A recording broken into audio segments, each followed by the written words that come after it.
really inspired by the initiative that you and your team are taking.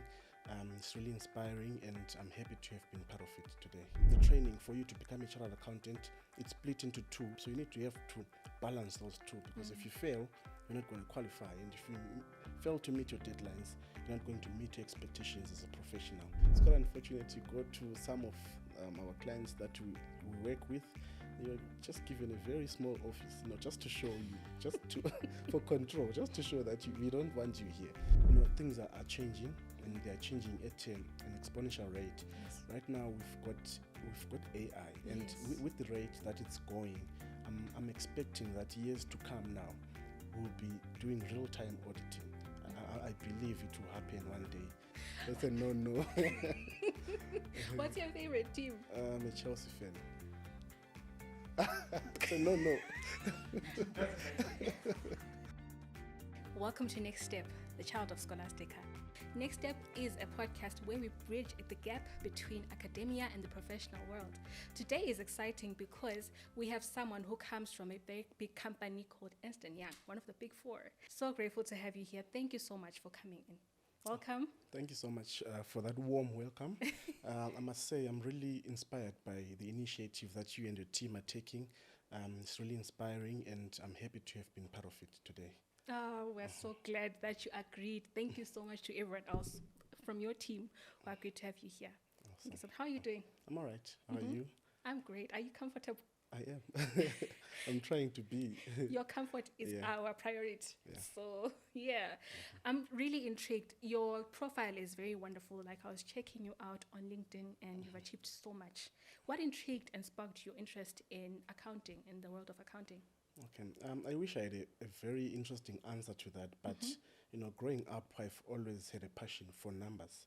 I always loved accounting. I loved mathematics. So for me, accounting was not just about crunching numbers. It was about attributing a meaning to those numbers. What are those numbers telling you? So there's a story in every number. That's there, right? So now, interestingly, I've maintained that perspective. I'm currently working at EY as an external audit. So we work with quite a lot of numbers. We work with client financial statements, right?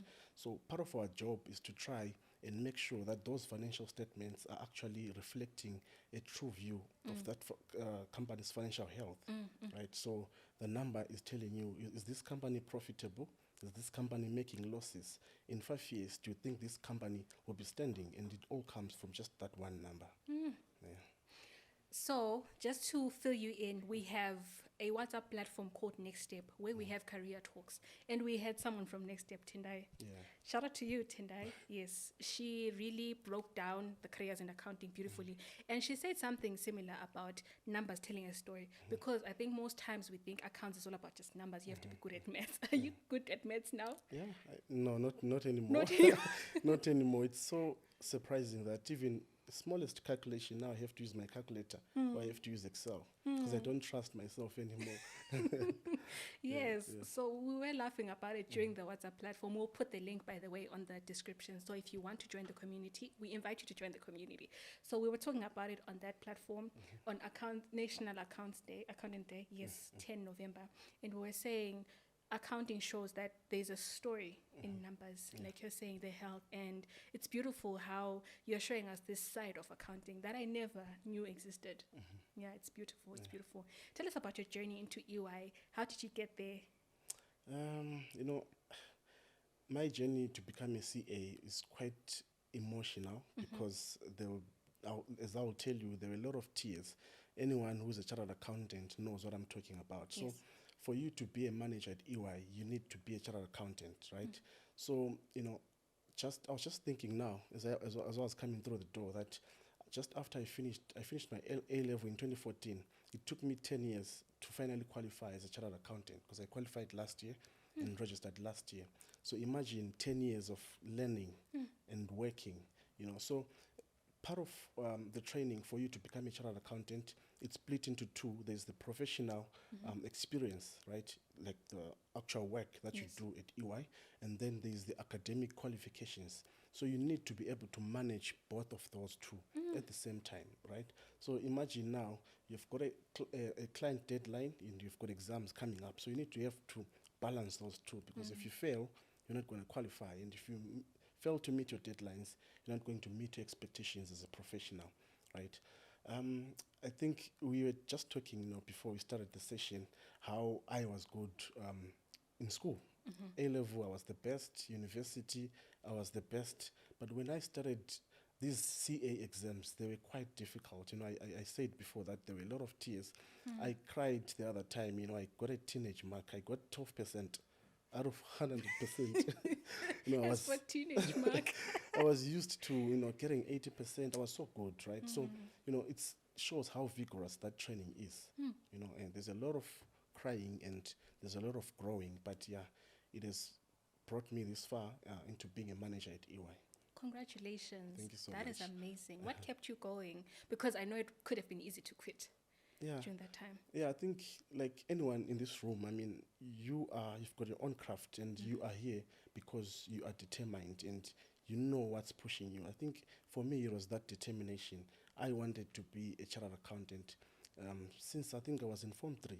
But of course, at that time, I didn't know what it took.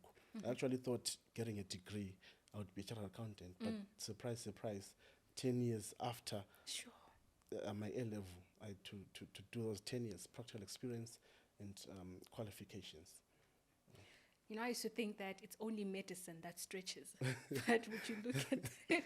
Yeah, there's some people that, I don't know, maybe it's people who wished to be doctors, but now they're chartered accountants. They just say, a chartered accountant, you're like a doctor for companies, looking at financial health for companies. So it's almost the same. So we're basically doctors. That's so true, actually. You are a doctor of numbers and companies because you're checking the health of companies. Beautiful, beautiful. So Tendai, I'll keep making reference to Tendai because I think the conversation gels into what we're talking about today. She spoke of how she's now senior manager, right? Can you tell us the process? Because you're speaking of how you took 10 years, and for her, I think she's young, but she's already senior manager. How does it happen? Is there a process where you take us through? Okay. Yeah, I'm trying to articulate it, but right. I hope you get what I'm saying. Yeah, I do. Yeah. Okay, so there are two routes into becoming a chartered accountant. Yes. So the one that I explained is the one that I took, where after A-level, you go to university, you get your degree, that's after 4 years, right? And then after that, you enroll for CA exams. There's 3 CA exams that you need to write: CTA, ITC, and APC, the ones that I was talking about, right? And after you finish those exams, you've got a professional experience. So if you're coming in with a degree, you're required to have 3 years experience that you do whilst you're learning, right? So the other option that you do is for people that are just coming in from high school. There's an option for you to just start your articles. We call it articles, but that's the professional experience that I'm talking about. But for them, it'll be 5 years. And during that time, you're doing your degree, you're also having your professional experience, right? So you find that it's actually a very good alternative because, look, by the time you finish your degree, you already have 4 years experience. Yeah. Unlike myself, after I finished my degree, I had 0 experience. So I'm coming into the firm or into EY as someone who's wanting to learn how to do things, but already you came in from A-level, you're already a senior or a supervisor, you're now supervising me, basically. Yeah. So that's...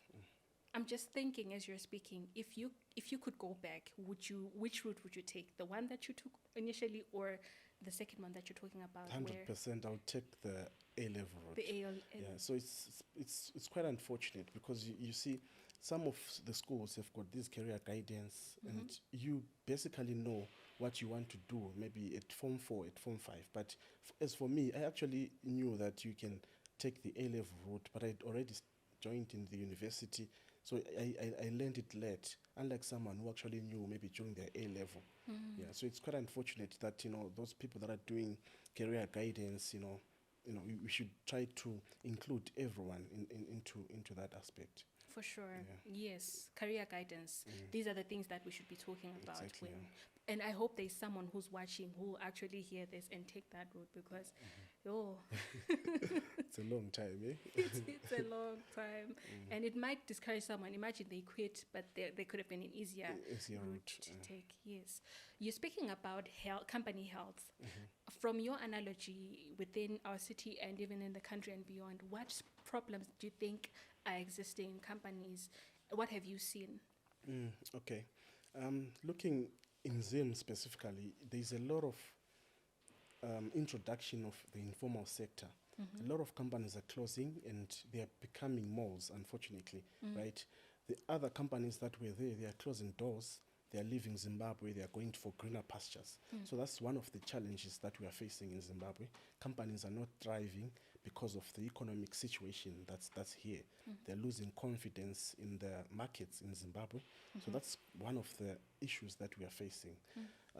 You know, EY is also part of those companies, and we are also affected by those economic conditions, right? But we are trying to survive, we are trying to strive, we are trying to thrive in this economy, right, as it is. So one of the things, we are actually growing as EY. So one of the things that as accountants or as EY that we can try to do to make sure that we try to alleviate that situation.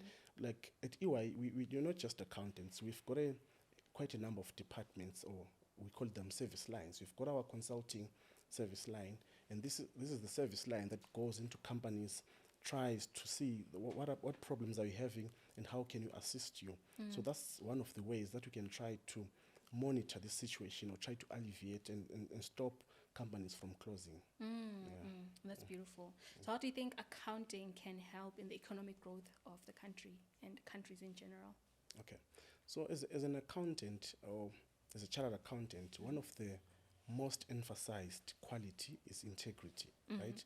We are, since day one, starting your training, you're emphasizing integrity, right? So by integrity, you're saying we're trying to be honest, have honest reporting, right? We're trying to not misrepresent companies' financial statements. Unfortunately, other companies do, right? So as you try to be honest, try to represent the actual state of affairs of a company, right? An investor coming in can actually make an informed decision that I'm investing into this company. I know what's going on in this company, right? So like for yourself, if you are to invest in a certain company and you are presented with the financial statements, you just go through it and you just tell, is this company making profits? Is it making losses? And you make an informed decision. You're not just forced into making a decision. So that's one of the things that as accountants we try to enforce. We also look at transparency, right? We want transparent reporting in companies. We want companies to disclose each and every detail about their company that is necessary for an investor that is coming in to make a decision. So, transparency builds a lot of trust. If there's transparency, there's trust. I'm sure even in our relationships, if there's transparency in a relationship, there's trust. For sure. So that's one of the ways that we are, as accountants, that we are trying to now build and improve our economy, right? Maybe the last option that I can talk about, as accountants, we are the enforcers of laws, of regulations, right? Talk about your taxes. We try to enforce tax compliance and other regulatory compliances. And guess what? All that money is going back to the government, and it will come back to us in terms of economic development. But we can only do that if we uphold integrity together as accountants, as companies, as the government at large. You are touching on soft skills. I love that because we normally look at technical skills, right? But the soft skills, the soft skills, then they are very necessary. And Tendai also touched on them. Got to be a person with values, integrity, honesty, transparency. Yeah. That's powerful because that way you can deliver good results. If you're dodgy, no one will trust you. No one will trust That's why you. investors are probably leaving, because there's no transparency at all. You invest in a company, later you hear that it's closed down. I'm not sure, maybe have you been affected by these pyramid schemes there was one e-creators and so forth. Yeah, so Yes. that's basically what it does. At first, you're putting out an image that this is a trustworthy organization. People invest their monies only to discover that the monies are gone. Yeah, And how does one cope afterwards? you don't. You don't. Yeah. It's not good for the mental Yeah, health. it's not. Yeah. Yo. And now that we're here, let's touch on auditing. I Okay. think that's one thing that makes companies shake, like when there's an audit. People are like, they're getting their things together, making sure they are transparent. What does auditing entail? Take us through that. No, it's quite unfortunate that a lot of people think as auditors we are trying to get people fired. It's not the case. If I'm to explain simply what my role as an external auditor is to just make sure that companies don't lie about how much money they are making. That's the simplest explanation. So we come in, like I'm saying, companies have got their financial statements, they've got their records, which they are presenting to the public to say this is how much money we are making, this is the cash that we have at the bank. So we come in, try to verify those numbers, and quite often, you find that some companies are actually lying about how much they are making, and it's not really to say that it's intentional. Sometimes it could be errors, sometimes it's just fraud that is being perpetrated. Yeah, so that's our job, is just trying to make sure that you're not lying. So you're not trying to get anyone fired, but unfortunately, yes, some people may get fired in the process if probably you did not do your job correctly, because we are also required to report the findings that we come across during our audit. What's that like for you specifically as an individual? Yeah, like I'm saying, no one really loves an auditor, right? So it's quite unfortunate. You go to some of our clients that we work with, you're just given a very small office, just to show you, just to for control, just to show that we don't want you here. So that's the attitude that some companies have. But yeah, I mean, we just do our jobs. I think, like we have been saying, you try to attribute what you are doing and how it impacts the economy at large. So that's what keeps you going. You really don't care about what someone else thinks. Your job is very demanding. It Like is. there's a lot that you do. How do you stay sane in this rigorous structure? I like how you use the word sane. Yes. No, actually, Especially highlighting that November is Men's Mental Health Month. Yes. So we acknowledge that, and we want to make sure that we touch on it as well. yeah. I'm very fortunate to be part of EY.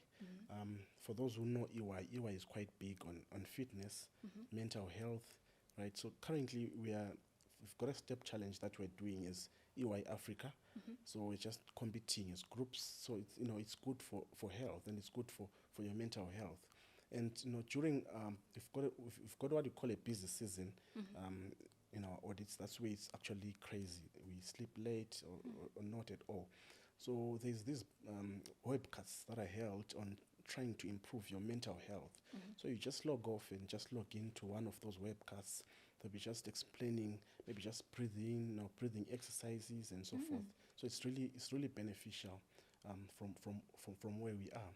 And in my personal time, I think I'd mentioned that I actually play football. Yes. That's social football to try and stay fit. I mean, I'm trying to cut down on weight and so forth, right? So, and yeah, I enjoy walking. So I do take out my dogs sometimes and just take a walk.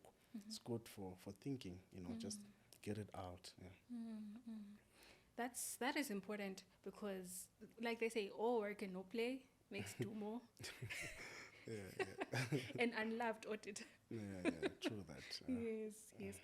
Let me take it back a little bit. I'm thinking about it now. What is the difference between a chartered accountant and a normal accountant? Yes. Okay. Yeah. So that's what I was saying before, that initially I thought, getting a degree, you're a chartered accountant. So that was me in Form 3, saying, I want to be a chartered accountant. So did everything, got to university, surprise, no, you still have a long way to go. So when you qualify, or when you get a degree, perhaps from NAST, you've got an accounting degree, you get an accounting job, you're an accountant, right? But when you, after getting your degree, you do further education, like what I've been explaining, professional experience, exams that I was saying, they are very difficult, right? That's when you become a chartered accountant. So in organizations, chartered accountants fill up higher roles. You find that they're finance managers, finance executives, and so forth because of the rigorous training that they go through. They train you quite a lot. They train you about critical thinking and so forth. So that's why they're then trusted with these higher roles. And that's where I was saying there's emphasis on integrity. So chartered accountants are actually believed to have the highest levels of integrity. That's why they are trusted with monies by their organization. So that's the basic difference between the two. Okay, and as I was doing my research, there was someone who was saying she doesn't like to be an accountant because she feels like she's always looking into the past. And then someone corrected her and said, actually, if you want to look into the future, you can choose to become a management accountant. What type of accountants are there? What types of accountants are there? Like someone said there's 4. Can you take us through that as well? Okay, and mostly chartered accountants can actually do both, but a normal accountant is the one who focuses on financial statements, like reporting side. And the management accountant is one who actually focuses on production. Those are the ones that are trying to minimize production costs and ensure that they're actually producing quality products, right? But that's an interesting question or interesting input from that individual to say that as accountants we're dwelling on the past, or as auditors we're dwelling on the past. But things are changing, and they're changing at an exponential rate. Yes. Right now we've got AI, and with the rate that it's going, I'm expecting that years to come now we'll be doing real-time auditing. I believe it will happen one day where a transaction happens, AI or somehow, we already verify that transaction is accurate of some sort. So we are getting there. Yeah. Let's talk about the future-proofness of accounting now that we're here on AI, because it's one of the questions that I had for you. Yeah. Someone said we shouldn't see AI as a competitor, but we should see it as a collaborator. Yeah. What's your thought on AI in the accounting space? Do you think it can replace accountants, or accountants can actually work using AI to improve their work? There's a saying, someone said something that AI is not going to replace anyone. It's just going to replace those who don't use it. For sure. I use AI on a daily basis. And so I'm surprised to know or to hear that someone is not using AI. What are you doing? Because it really cuts down on these small tasks. For sure. You open your laptop, you've got so many emails, you've got so many documents to go through. In auditing, we go through a huge pile of documents. You want to summarize a contract, and you just want to analyze. So you get AI to summarize it for you. Please summarize this contract for me, and you should say please. Yes. Yeah, so you get it to summarize that contract for you, and now you just get to focus on high level things, and it saves you a lot of time. So I really don't believe that AI is here to take our jobs. I think it's here to make them easy. But if you don't appreciate or don't use AI, I think your jobs will be taken. For sure. Yeah. For sure. I love that statement that you used to say those who don't use it will be replaced by those who do use it. What's your favorite AI model so far? It's Copilot. It's Copilot. It's Copilot for a reason. Yeah. Maybe going back to your previous question, it's a Copilot. It's not a pilot. It's not going to replace you. It's here to help you. So for me, it's Copilot. It does quite a lot, honestly. It does quite a lot. I don't even know where to start. So it can schedule meetings for you. It can remind you of things that maybe an email that was sent 3 days ago and you forgot to respond. It will remind you to say someone sent an email, you haven't responded. So I don't know what you'll be doing if you're not using AI. And quite interestingly, there's another AI tool called Gemini. So this is not really about accounting. I heard about it quite recently. So someone posted their picture and prompted to say, please give me this, put me in this type of car. And the resemblance, you could say this person was in that car. For sure. It's really scary how AI is, is moving. it's heading in an interesting direction, Yeah, and yeah, yeah, yeah. it's a pity. My worry then is how sometimes people are abusing it. Yeah. You know, because AI is a tool, but it shouldn't replace you as an individual. Mm-hmm. I always say AI shouldn't make you lazy, Yeah. but it should actually be your assistant. Yeah. Yes. So you know, like I was saying, AI is there to make everyone's job easy, Yes. and unfortunately, there are people that are not there to make any good for people. You've got scammers. Mm. It's, AI is also making their jobs easy. Easier. You Oh, know, wow. so you need to be on a lookout.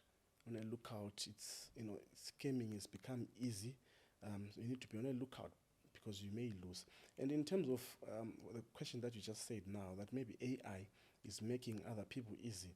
Um, I became a victim of that at some point. You know, I realized no. I'm now just putting everything onto AI. Please rephrase this email for me. But you know what I like about Copilot? There's an option for coaching. Instead of asking it to rephrase that email for you, you ask it to coach you. It will tell you, no, that your email is too direct. Use this word instead. So you get to learn. At some point, you won't even need Copilot for emails. Exactly. I think that's the best way to use AI. Like, let it teach you. You ask it to, like, what I used to do with AI is I would write an article and then ask it to mark it for me, to tell me what I need to correct, how I Not can do it for you. Yes, Yeah. and I learned so much in the process. Like, oh, so this is how I can shorten my paragraphs and stuff. So And you take that to your next article. for sure.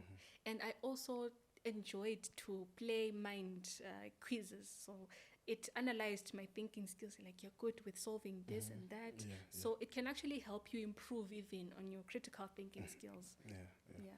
Because the human brain is actually way better than Yeah, AI. yeah. And then also I was studying on accounting and finance, right? I think there's a fine difference there. Yeah. So someone was saying a finance person cannot be an accountant, but an accountant can become a finance person. Do you think that's true? I think it's just opinions, honestly. There's nothing hard with being an accountant if you're a finance person, and there's nothing hard with moving into finance if you're an accountant. I've got quite a number of friends that have actually moved out of auditing and they've moved into finance. You know, some of them obviously they've moved overseas and they are now part of Wall Street. They now analyze financial markets. I think with like anything, you learn as you go. If you manage to learn and get a degree and be a finance person, you can learn anything. So I think it's just interchangeable. You can do anything. I love that you can do anything. It's just attitude. It's just attitude. Yeah, it's just attitude. Yes, yes. That's you. The human brain, like we're talking about AI, it can solve a lot of things. It can grasp anything. It's just your open-mindedness, I guess. Yeah. So that's brilliant. Before we resume, guys, I'm opening up the floor because someone said they had a question about AI. Are you ready for it? I think it's been asked. It's been answered. There's another interesting question I read again. Okay. Sorry. I think it's feeding off of an interesting point that you raised. So it's feeding off of an interesting point that you mentioned that most of these huge accounting and auditing firms are actually leaving Zimbabwe because of the state of the economy and dwindling markets. I found myself having an interesting question that popped up in my mind about if you guys do you have an offer, or should I say a service package for informal small to medium enterprises which are comprising bulk of the Zimbabwean economy in a way. Okay, at EY, we've got what we call EY ripples. So it's a way for EY to try and give back to the economy. And it's got 3 pillars. And one of the pillars is to try and empower entrepreneurs, right? So if you, unfortunately, I'm not part of that pillar. The pillar that I focus on is where we try to, empower young ones into good career choices. But that particular one, I think if you could maybe probably go to our website, there's quite a lot of information on how we are trying to make sure that we inspire entrepreneurship. I think Zimbabwe is one of the countries that has a lot of entrepreneurs. Unfortunately, those entrepreneurs are just small-scale entrepreneurs find that someone is just selling alcohol, selling clothes, but already we have got that mindset there. So I think if we try and push that entrepreneurship and try to, increase the scale, we're going to have a lot of employers in Zimbabwe. Yeah. Because the reason why I asked that, obviously, all these small and growing SMEs, there are probably some of the, the growing entities that will eventually become The bigger ones, yeah. Institutions of the future. I see an opportunity there where you can engage with these people Yes. at their infancy Yeah. phase, Yeah. grow with them to a point where maybe they are probably big enough to even afford your services. Yeah, yeah. And Yeah. I see it as a part of like nurturing Yeah, and yeah. growing your markets from an early stage. Yeah. Yeah, I think we've got some seminars that are held. We've got tech seminars and so forth to try and educate them on probably, a lot of entrepreneurs suffer when it comes to tax. They are very profitable, and at some point, Zimra will come in and say, you haven't been paying tax, and just takes all the money. So I think it's part of that education to try and make sure that they are knowledgeable and know what is expected of them. Now, one of the issues with entrepreneurs now is that they feel like having an accountant is a waste of money. So, they don't keep records, they don't analyze what products are giving me money. There's obviously that one product that is selling like crazy. They don't know that. So I think, it's a very good point. It's something that we really need to engage in. Because I have a question like that as well. What initiatives and plans does EY have to give back to professionals and companies, especially with those with limited resources? Okay. Are there any initiatives that the company has? In terms of initiatives, it goes back to the Ripples program that I was saying. So the pillar that I focus in is where we're trying to empower.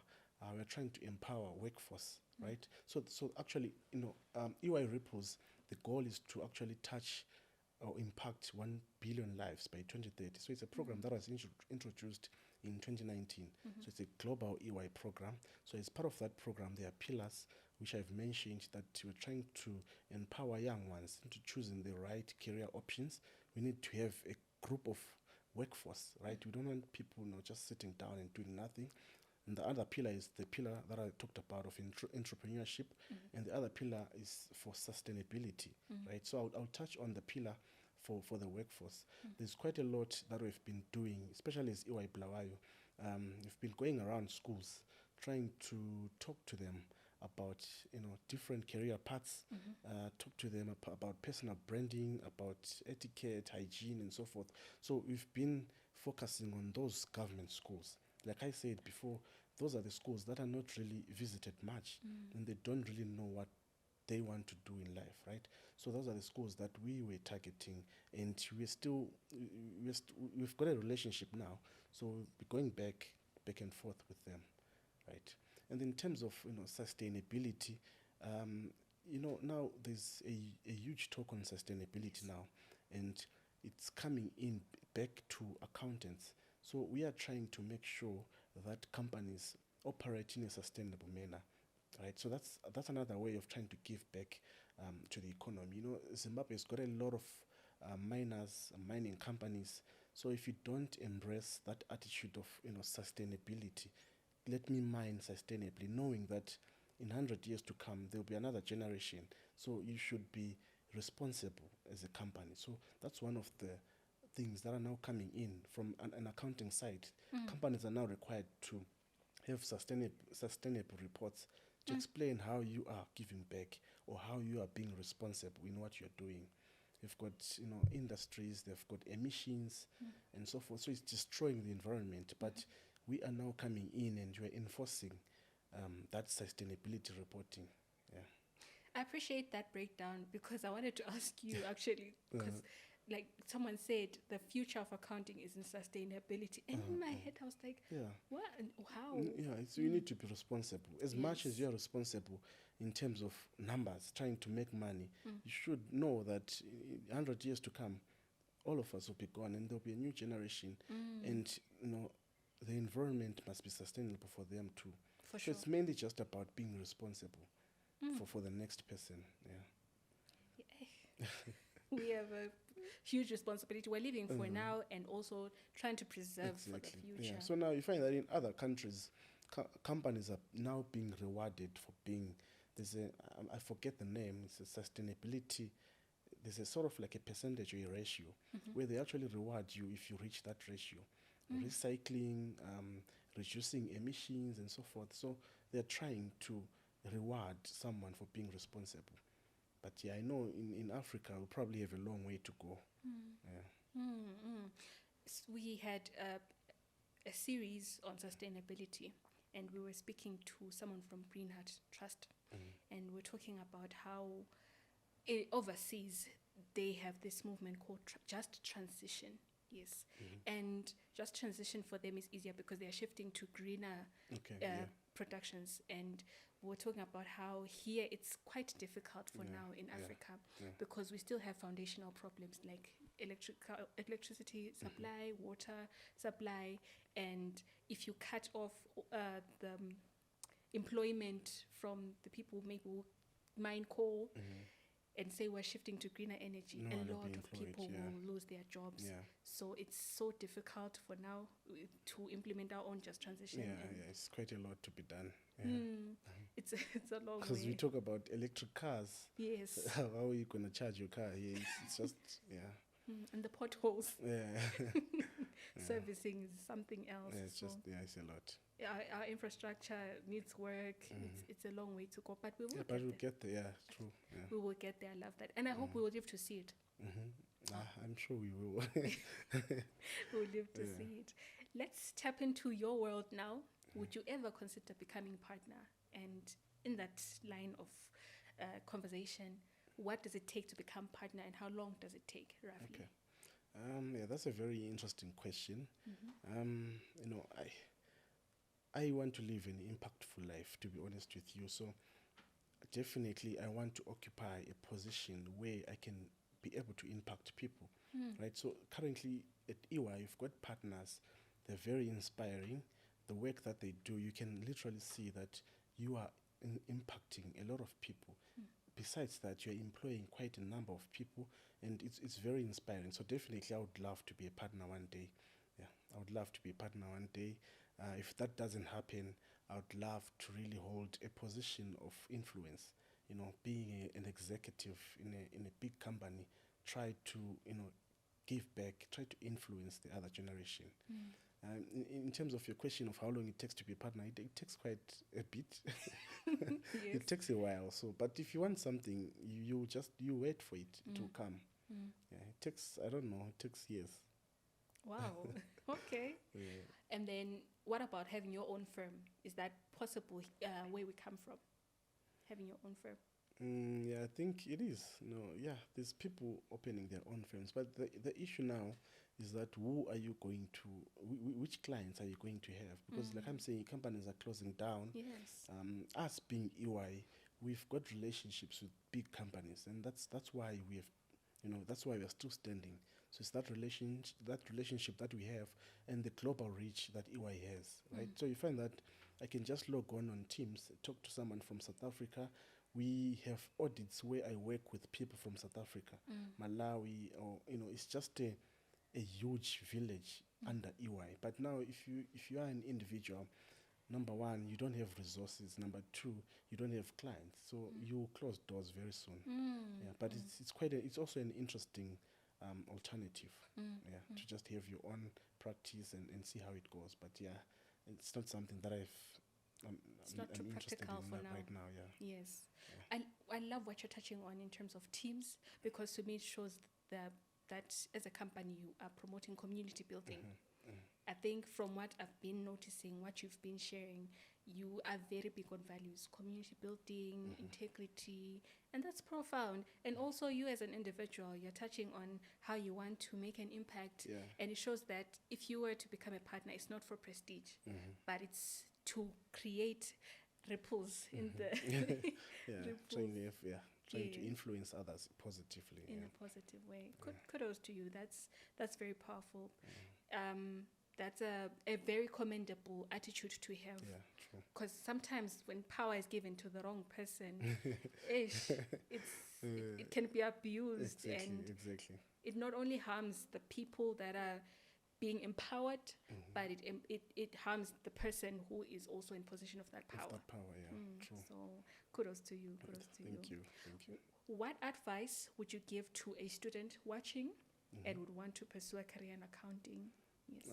I would definitely say go for it. For me, it has been a fulfilling journey. It's been, I've enjoyed, being at EY or being an accountant, right? Like I said, accounting, there's just a misconception. Accounting is boring. Accounting is just about number crunching. But for me, it has been more than that. Like I was explaining, there's a lot that we are doing behind the scenes. There's a lot that we're doing for the economy as accountant, but it just begins with you, just one person, telling yourself that I want to uphold integrity. I want to ensure that there's transparency. I want to ensure that there's compliance, So it starts with you, but we are just part of a huge circle. So I would say go for it. It's fulfilling. Yeah.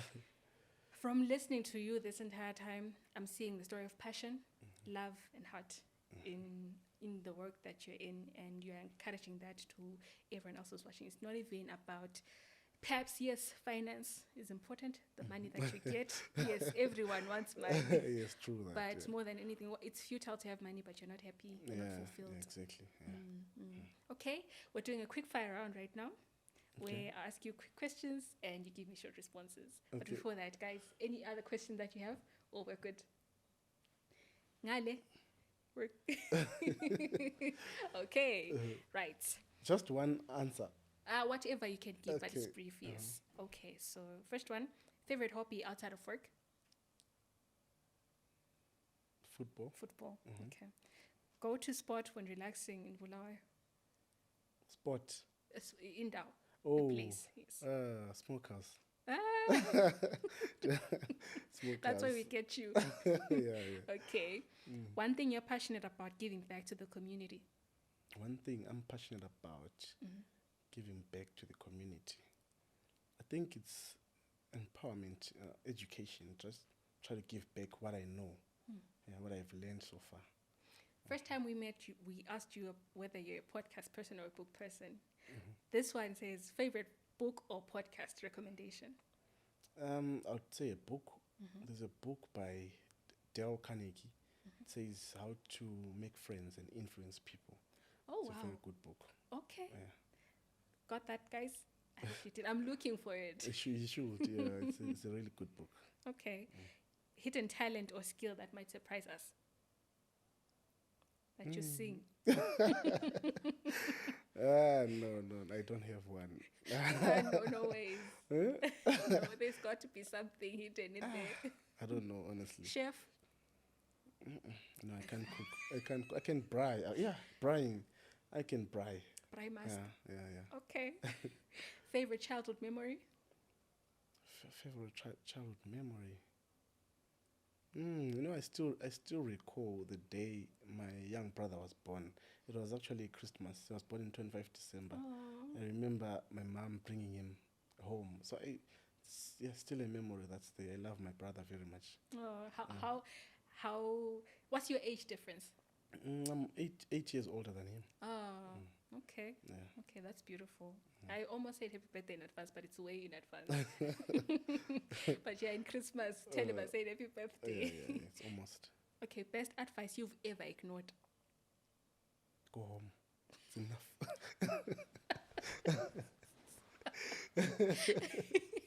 Yeah. Yeah. Oh wow! Now that you're settled, do you have a curfew? I do. Who doesn't? Who doesn't have a curfew? That's funny. That's funny. Okay, biggest lesson you've learned from failure? Biggest lesson I've learned from failure. I think for me, it's to be responsible. Yeah, to be responsible. I failed at some point, and it's taught me to be responsible. Yeah. Okay. What motivates you to keep learning? for me, back to what I said before, that I want to be a man of influence, and for that you need to know things and know how you can empower others. Yeah, so I think that's the main reason why I want to keep learning. What do you think is the key to success in your field? Collaboration. Oh, beautiful. Yeah. Beautiful. Okay. What's the best way to get in touch with you on a Sunday morning? Come to my house. I'll be sleeping. You won't be at- Hangover. you won't be at Smokers. I know. Okay. All right. Any last words before we wrap it up? Not really. Just what I said when we started. I'm really impressed by your cause, and I'm happy to be part of it. Honestly. Thank you very much for being a part of it. You'll always be a part of our memories. And like Sam said before we started filming, you're now a family member anytime. Yeah, I'll be coming through. Looks like there's a lot of fun here. Yeah, we do have Yeah, fun. yeah. We do have fun. Is it? I was telling you that one of the guys from the office came through to the studio and they're like, "We are suffering in the office. You But you're guys are busy you're having having fun." fun. You're playing music." Yeah. And that's what keeps us happy and united. Yes, men united. Awesome. That's a no. What's your favorite team? I'm a Chelsea fan. It's a no.